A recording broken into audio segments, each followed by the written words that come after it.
Pasien dokter termuda berapa nih? Kalau yang termuda sih, Stroke ya? sebetulnya saya pernah ketemu 19. 19? Ada stroke-nya, ada perdarahan, ada stroke sumbatan. Masalah balik normal lagi atau enggaknya, itu kita nggak boleh kasih jaminan. Nanti mendahului Tuhan. Sel otaknya kenapa mati? Karena darahnya nggak nyampe ke situ. Jadi problemnya adalah sumbatannya ada di otak. Dokter, saya mau bertanya nih, kan tadi kita sudah membahas stroke. Biasanya penanganannya di rumah sakit nih pada saat orang masuk ke rumah sakit tuh seperti apa sih dok? Kan katanya ada golden period-nya nih untuk pasien-pasien itu. Ya, pasien-pasien stroke memang ada golden period-nya karena kita prinsipnya adalah time is brain ya. Jadi waktu itu adalah pokoknya semakin cepat, semakin kita bisa selamatin otaknya. Oke. Jadi kalau misalnya klasiknya memang 3-4,5 jam itu memang harus sudah 3-4,5 jam. sampai sebelum waktu itu sudah dilakukan yang namanya trombolisis.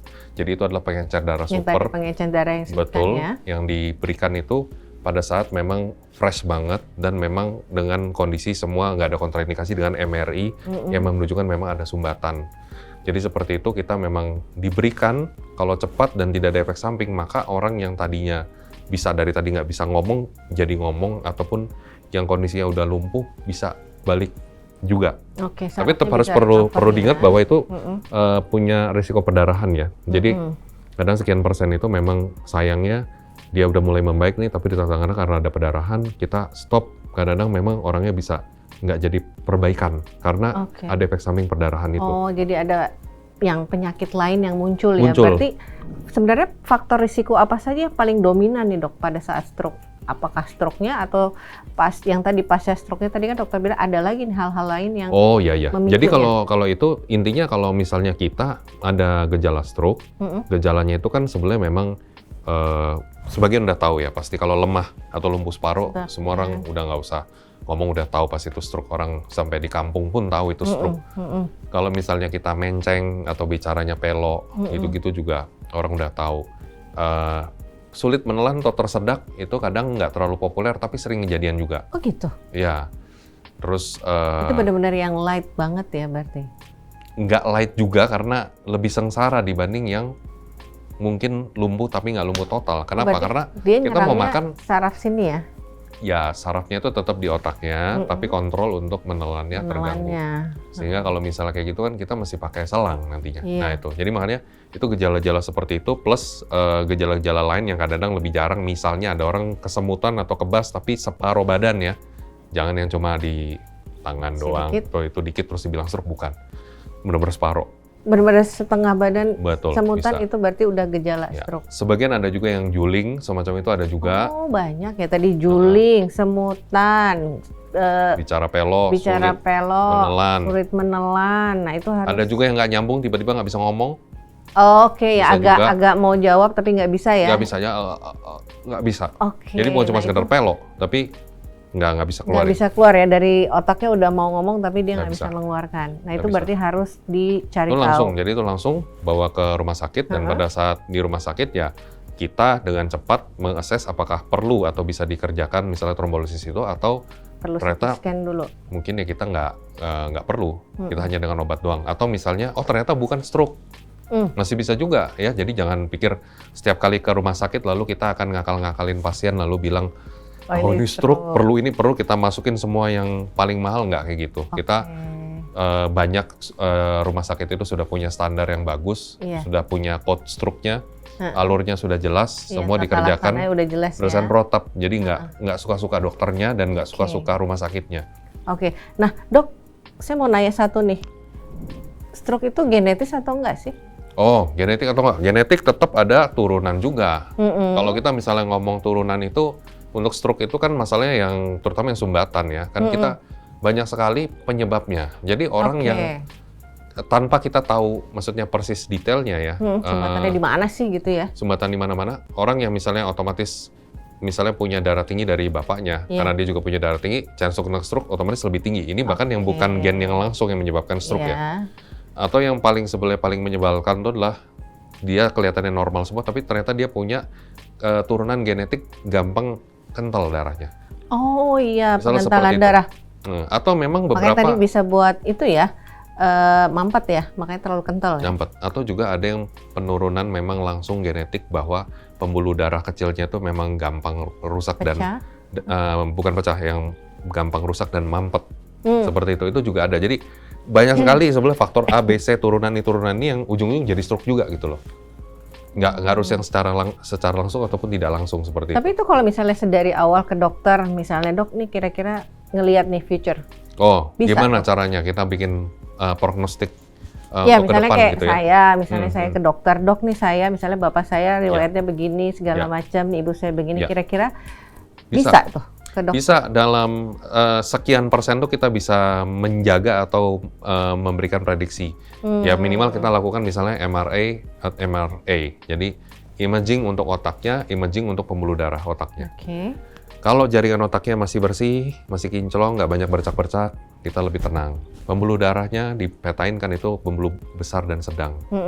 Itu kondisinya masih cukup bagus, kita nggak takut kena stroke yang gede. Gitu. Nah, tapi tetap yang lain periksa kan tadi, labnya semua lengkapin. yang lain kan tetap kan harus darah, kondisi Tapi kalau darahnya oke gitu ya. Jangan ya dong, cuma otaknya kolesterolnya doang. nggak terbang. Kolesterol nggak terbang, misal nggak punya gula, darah tinggi juga nggak ini. Jantung juga diperiksa, karena beberapa penyakit stroke ada yang kiriman dari jantung. Iya. Nah, tapi kalau itu seandainya semua bersih dan tapi ternyata kita misalnya umur 30-40 udah begitu pun kita terkena stroke lagi. Nah, itu ada yang saya bilang itu. Kita nggak mungkin cek semuanya. Faktor genetik, pengentalan darah, A, B, C, D, E semua diperiksain. Kadang nggak mungkin. Jadi kadang-kadang memang pasien-pasien ada 1-2 yang kadang kasihan umur-umur 20-an bahkan Ada dok? udah terkena stroke ya. Oh ya? Ada. Pasien dokter termuda berapa nih? Kalau yang termuda sih Stroke ya? sebetulnya saya pernah ketemu 19. 19? Ya, 19. Itu karena apa tadi, mampet atau Kalau bocor? yang karena kita sebagian yang anak-anak kan udah dipegang sama dokter anak. Jadi ada juga yang nggak dirawat bersama dengan dokter saraf ya. Jadi memang kalau saya ngomong dari yang umurnya 18 ke atas tuh even paling muda 19 pun udah. Itu kenapa tuh? Itu mampet apa bocor? Yang 19 bocor, ada yang 20 awal itu sumbatan juga lumayan banyak. 20 awal sudah sumbatan? Ya, itu sebagian ada yang karena autoimun, sebagian karena bukan lifestyle ada berarti. juga problem sekat di jantungnya, ada bolong. Emang seperti bawaan itu. ya? Ada juga bawaan seperti itu, dan ada juga yang mungkin 1-2 pemeriksaannya nggak selesai karena nggak semua punya, ya kita nggak punya kemampuan biaya untuk bayar semuanya pemeriksaan yang. Ya? Nah, sekarang kalau misalnya pemeriksaannya kita tahu semua pun, kan kadang-kadang ada beberapa yang akhirnya nggak ada obat ekstranya. Jadi kadang-kadang pasien ngerasa udahlah males gitu untuk periksa lebih lanjut gitu. Iya, karena kan kalau misalnya saraf ini kan semuanya harus cek ini ya. Ya jadi lengkap kalau misalnya bukan yang klasik. Akan lebih gampang kalau orangnya udah punya darah tinggi, diabetes, misalnya umur 60 kena stroke. Oh iya, saya sih tahu. biasa aja. Ngapain cari-cari lebih detail. Ya. Kalau umur 20, 30, 40 nggak ada faktor risiko tiba-tiba kena kan harus cari tahu ya. Misterius. Dan itu bukannya sedikit, kita di Jakarta ya karena orang pada pintar-pintar, rumah sakit deket, ya lebih gampang ketemu kasus begitu.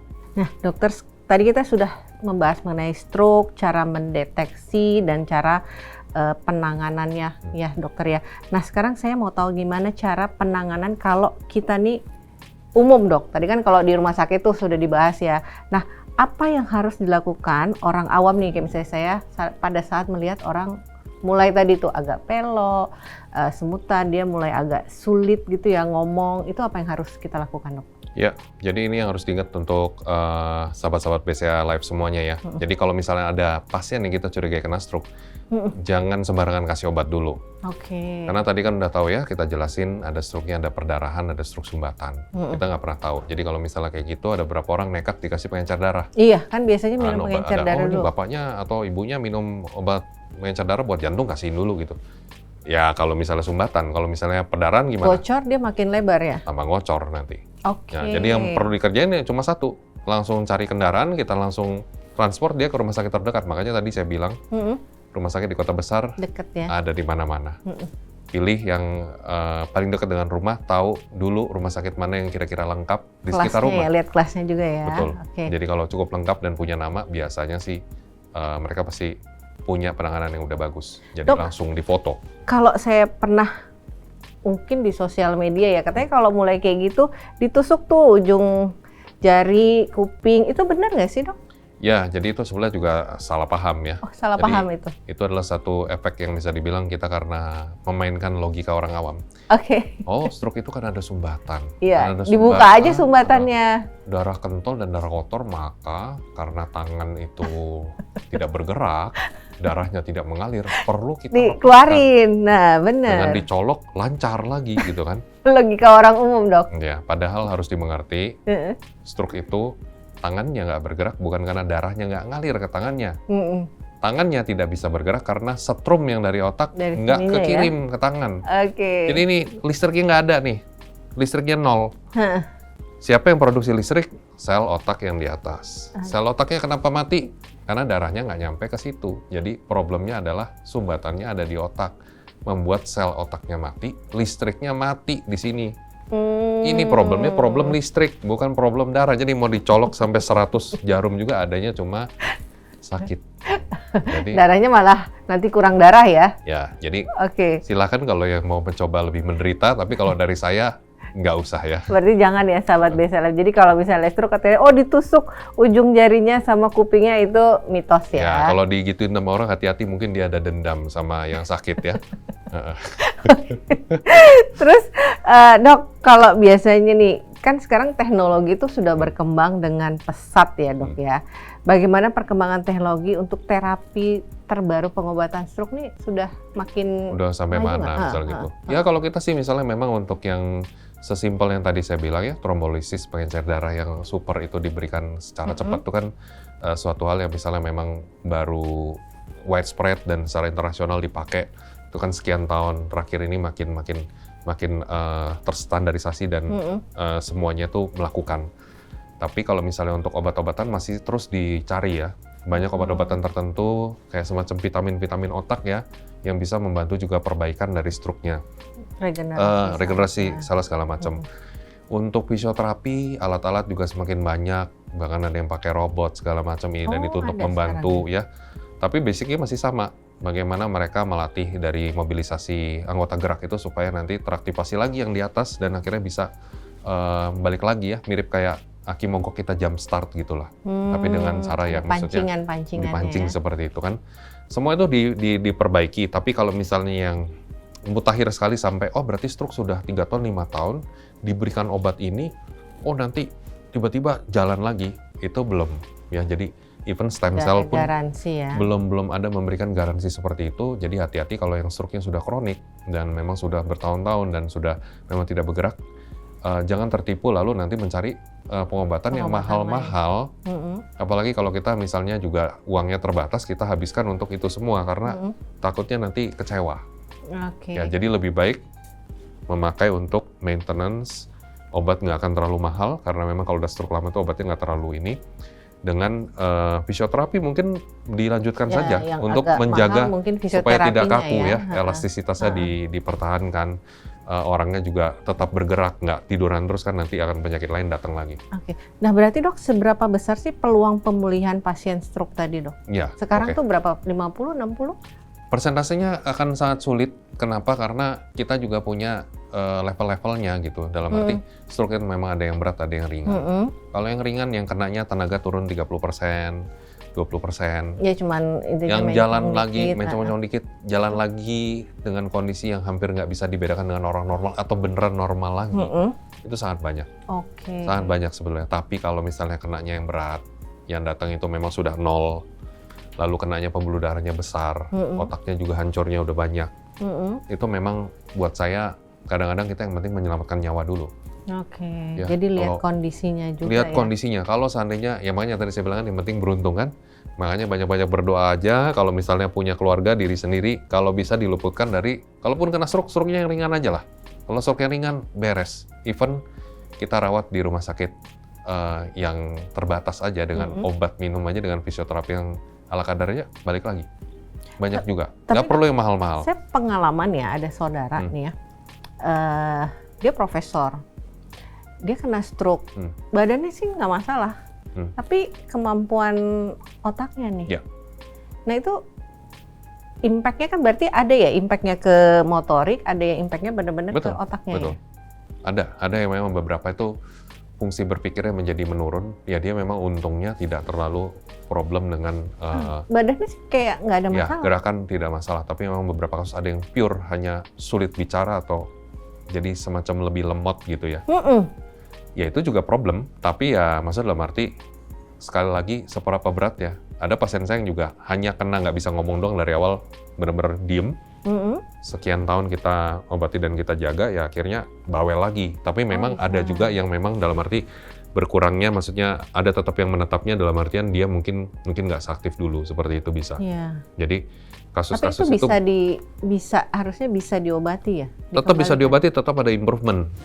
Perubahan tuh bisa dibilang hampir pasti bisa dipastikan, terutama untuk kasus yang tidak terlalu berat, tapi masalah balik normal lagi atau enggaknya itu kita nggak boleh kasih jaminan, nanti mendahului Tuhan. Oke, tapi kalau misalnya stroke pada saat muda sama stroke di saat tua, probability pemulihannya? Probability-nya tetap kalau misalnya muda, ya memang kita akan punya harapannya karena sel-selnya kan ya sudah lebih jelas. Pasti akan berharap regenerasi lebih baik begitu segala macam. Nah, dokter, kita banyak bicara nih ya mengenai stroke. Tadi juga saya sudah beberapa cerita ada penyakit-penyakitnya, bicara tentang penyakit kritis. Ini kan stroke ini masuk ke penyakit kritis, dok.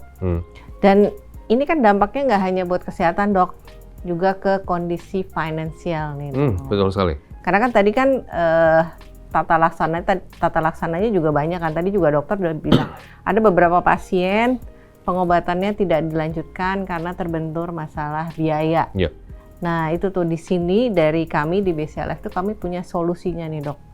Kita punya produk namanya MyGuard Critical Care. Jadi kalau misalnya sahabat BCA Life terkena sakit atau penyakit ataupun kecelakaan, penyakit kritis ataupun penyakit biasa, ini tuh ada manfaatnya kami sebesar sampai dengan 1 miliar, dok. Kalau 1 miliar cukup dong ya, dok? Boleh lah sih? Boleh lah kalau misalnya untuk maintenance kita, fisioterapi, kita maintain obat. Nggak semahal itu kok kalau untuk obat-obat yang stroke yang jangka panjang, karena kadang-kadang pengencer darah atau obat kolesterol. Sebenarnya kita bahkan mau beli yang generik atau paten pun nggak ada masalah. Jadi sebenarnya seperti itu ya, saya kira sih sangat-sangat membantu ya. Sangat membantu ya. Jadi keunggulan produknya ini tadi perlindungan jiwa karena sakit ataupun penyakit maupun kecelakaan, termasuk juga perlindungan penyakit kritis seperti kanker, stroke gitu ya. Tadi 1 miliar tanpa medical check up. Yang kedua, jadi karena kita ini buat anak muda, dok, jadi nggak usah pusing-pusing, tanpa medical check up udah bisa di-cover. Ini khusus anak muda, oke. Terus juga perpanjangan masa perlindungannya otomatis, jadi tiap tahun diperpanjang, nggak usah pusing-pusing, seperti itu. Terus juga tadi karena targetnya kita anak muda, jadi kita jual produk ini bisa didapatkan sahabat-sahabat BCA secara online. Jadi kami produk MyGuard Critical Care ini kerjasama BCA Life dengan Bank BCA. Jadi kami menyasar segmen-segmen anak muda supaya tadi kan memang anak muda ada juga kan yang sudah mulai terkena penyakit. Nah gimana caranya supaya kantongnya nggak jebol? Kita berikan perlindungan MyGuard Critical Care. Belinya di mana? Belinya kita ada di aplikasi MyBCA, ada juga di website bca.co.id/ohmyguard, atau juga bisa beli lewat WhatsApp Bank BCA. Jadi di fitur asuransi di situ. Jadi gampang sekali nih, dok. Nah ini targetnya siapa sih yang bisa beli produk ini di usia 21 sampai dengan 64? Bisa beli. Jadi dari biasanya 21 kan udah punya penghasilan ya. Ya berarti yang cukup berumur juga masih bisa ikut ya. Sampai dengan 64 juga sudah bisa. Terus yang tertanggungnya ini dari mulai 18 ya sudah bisa kita cover. Jadi misalnya kayak ibunya beliin ke anaknya dari usia 18 sudah bisa di cover produk MyGuard Critical Care ini. Seperti itu, dok. Jadi memang kan dari kami di BCA Life ini kita berusaha memberikan kenyamanan kepada nasabah-nasabah ya, karena kami di sini kerjasama dengan Bank BCA. Jadi kita memberikan proteksi kepada anak-anak muda nih supaya lebih sadar asuransi. Karena kan tadi dokter bilang pasiennya sudah semakin muda nih. Dokter Markus, tadi kan kita sudah membahas nih mengenai stroke ya, dan juga bagaimana bisa menyerang kesehatan kita, dan juga nggak cuma kesehatan yang diserang, dompet juga kan diserang ya. Tadi saya sudah menjelaskan bagaimana solusinya dengan MyGuard Critical Care. Nah, tapi dok, tadi kan kita mengobati gitu ya, tapi penting juga nih buat sahabat-sahabat BCA Life nih untuk bisa melihat bagaimana sih kita untuk preventif nih penjagaan saraf di badan kita nih dok. Kalau misalnya nih kita ngomong-ngomong nih dok, kadang kan sekarang kan main gadget ya. Kira-kira banyak main gadget ini bisa mengganggu saraf otak ataupun saraf kita lainnya nggak sih dok? Ya, jadi kalau misalnya main gadget, sebetulnya kalau kita yang efek langsungnya udah tahu ya, zaman sekarang makin muda itu makin banyak orang kena saraf jepit. Ya, karena nunduk tadi ya? Ya, salah satu memang seperti itu, sesimpel itu, hanya karena kita merunduk, ya pasti juga merunduk, terus kan juga capek.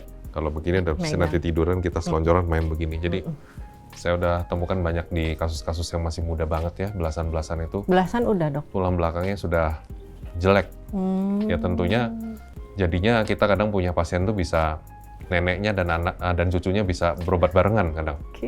Jadi maksudnya itu kenyataan di lapangan. Jadi sebenarnya masalah simple seperti postur karena kita manusia itu kan tidak didesain untuk main gadget ya.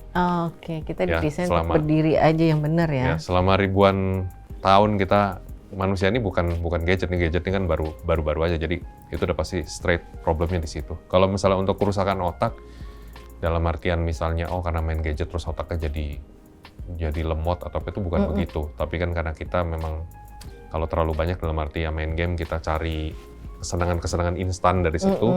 Juga sistem reward sistem di kepala kita juga menjadi tidak terlalu bagus. Ya nantinya akan lebih susah untuk mempertahankan mood. Mungkin lebih cepat bosen, jadi lebih sedikit kesannya kayak hiperaktif seperti itu.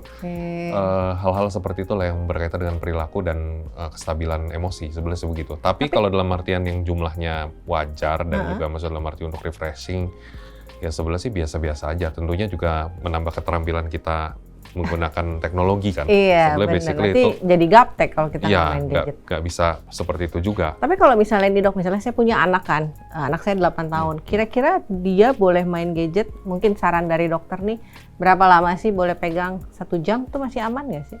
Oke, 1 jam nggak ada masalah. Tapi memang di jam ya, jadi memang kita bikin disiplin ya 1 jam selesai.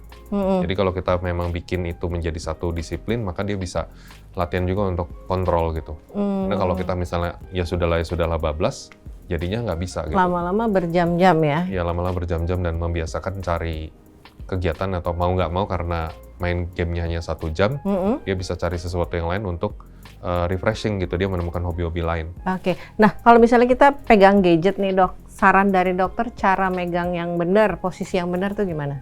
Ya itu, memang agak aneh jadinya kesannya, tapi yang paling benar ya seperti foto modelnya lagi duduk. Oke, jadi harus begini. Oh begini. Ya, tapi kan itu karena itu sulit, maka ya sudah kita meja, mungkin kita sediakan holder khusus atau apa, misalnya untuk anak kita ya pasang situ ya dia main harus begini.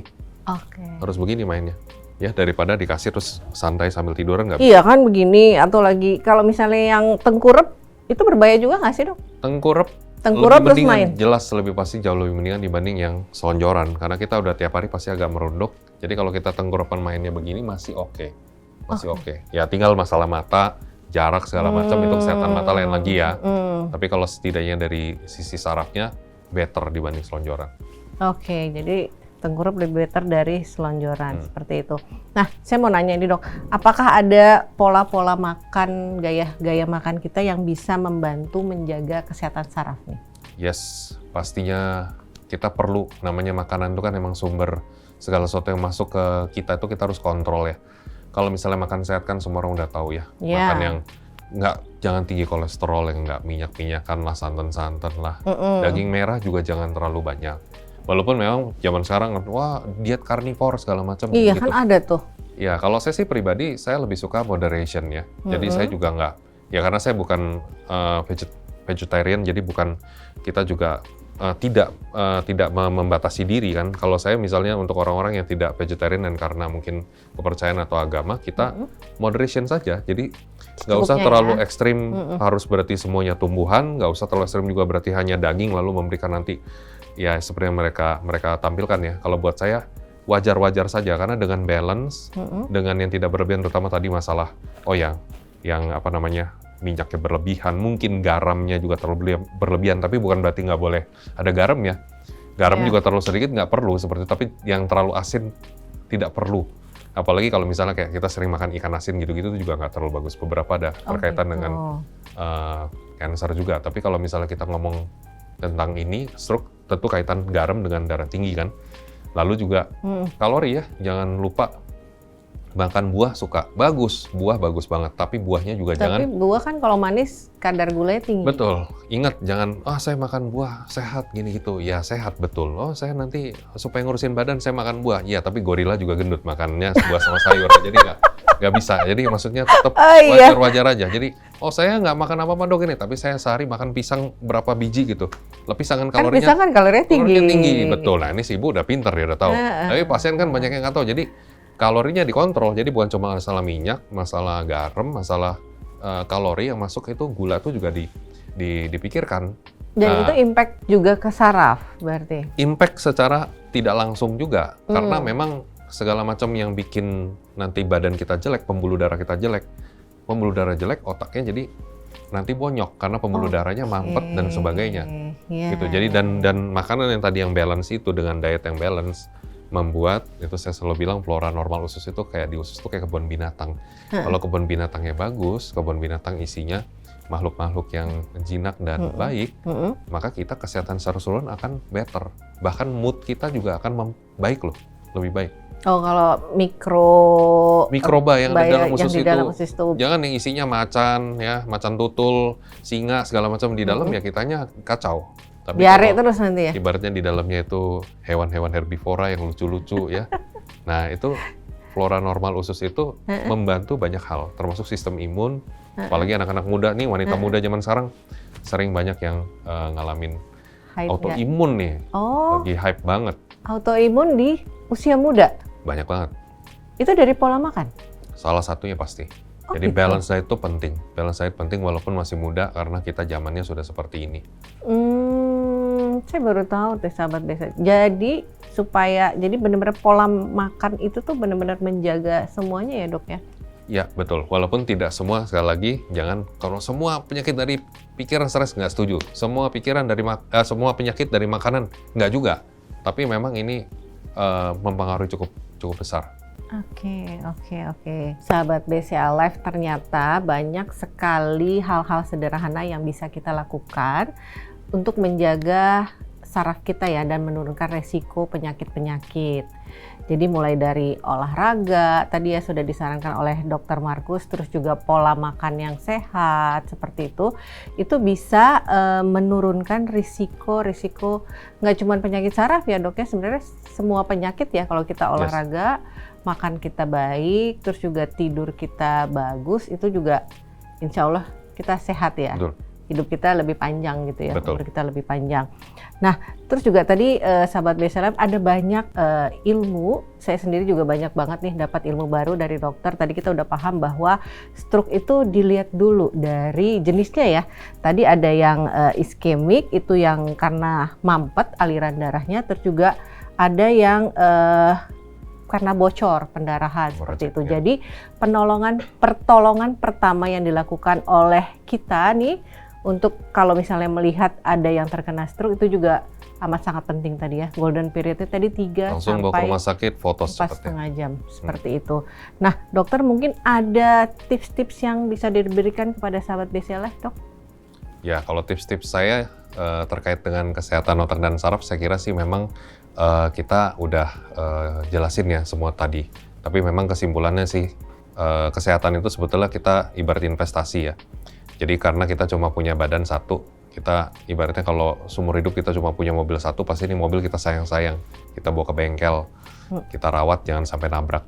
Nah cuma kadang badan itu nggak berasa seperti itu, nggak seperti kayak barang yang bakal rusak punya. Jadi kita sebisanya kita kerja, sebisanya kita berusaha, tetap hajar terus gitu seperti itu.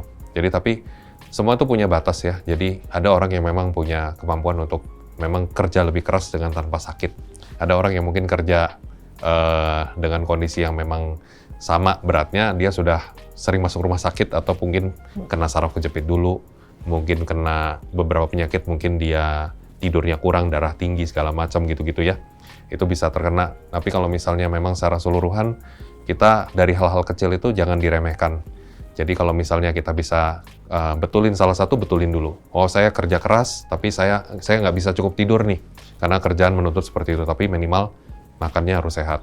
Jangan misalnya kalau misalnya udah nggak bisa tidur, makan nggak sehat, udah gitu nggak olahraga lagi, ya bubar jadinya ya. Jadi yang bisa dikerjakan. Kalau memang ada waktu ya kosong di weekend atau waktu sebentar, mau itu 5 menit, 10 menit setiap hari, usahakan dengan olahraga ringan yang bisa dikerjakan sendiri di rumah.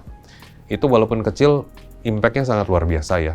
Jadi kita namanya pada profesional muda ini kan luar biasa ya, pasti niat kerjanya juga masih tinggi-tingginya ya. Pengen banyak mimpi yang banyak mimpi yang harus raih ya. Raih. Jadi investasi ke kesehatan, waktu yang kita buang untuk itu kita istilahnya invest di waktu untuk olahraga, untuk mencari makanan yang tepat untuk kita, ribetnya mencari makanan yang seimbang atau mungkin catering sehat dalam tanda kutip seperti itu. Itu tuh akan membuat kita punya produktivitas juga akan sebenarnya meningkat, dan longevity ya, dalam arti kita bisa berperan lebih panjang lagi ya. Buat apa kita misalnya capek-capek kerja tapi dalam 10 tahun kita udah sakit berat kan, jangan sampai. Jadi buat saya, kalau bisa ya jangan ke dokter ya, kalau bisa jangan ke rumah sakit. Kalau bisa kita tiru orang-orang Jepang itu ya. Jadi penyakit-penyakit stroke dan jantungnya itu menyebabkan kematian yang bukan nomor 1, karena mereka memang jaga badan. Kita karena di sini tuh ya kita memang udah jelas kita salah satu negara paling males jalan kaki. Kita makannya juga rakus, kita suka banget makan enak, saya juga. Jadi tapi ya paling begitu. Enak yang lemak-lemak, Padang. Oh benar.